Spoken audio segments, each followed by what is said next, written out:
Knicks are back in action tonight, trying to make it 2 in a row as they visit the Mavs in Dallas, but there's news today. Carmelo Anthony said it's shoot around that LeBron James would want to play with him, and this afternoon, reports emerged that the Knicks approached the Cavs about a Melo for Kevin Love deal and were turned down by Cleveland. The Knicks reportedly would have gone to Melo about waiving his no-trade clause if the Cavs were willing to talk. Anthony, does this show you that Melo will waive that no-trade clause? I feel like he took a step toward maybe allowing that idea, because he's been pretty steadfast on it before, right, as a no. So maybe there's a little wiggle room there, but I mean, it is also, we're talking about LeBron, his friend, and the Cavs, a possible championship contender. So it's not like he's ready to waive it for, the no-trade clause for anyone. Maybe in this specific deal, I don't know if a deal could get done. It would be interesting if they even ever brought it to him, but maybe there's just like a little crack in this door now. What do you think, Willie?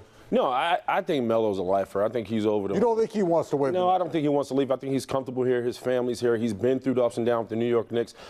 Everybody wants to play with their friend, but if it doesn't make sense, it's no worth talking about it. I think Melo wants to stay here. The fact that this is even out, he's entertaining it possibly. He has some concern, but I don't see Melo going anywhere.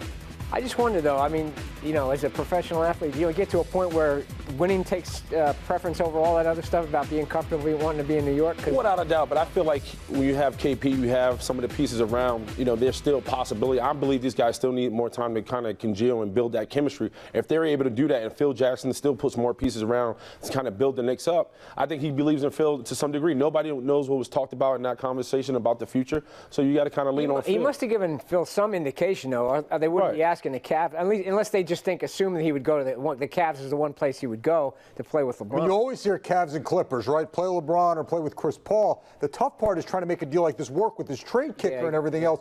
But I do wonder if they now have an indication that he is willing to do it. But to your point, I've always thought he wants to wait out Phil Jackson. Yeah. I think he likes being the New York guy, wants to wait Phil out. I think he's been a New Yorker. I think he wants to be a New Yorker for life. For me, I just want to see Melo just upper his game, make the guys around him better. That's what we haven't seen.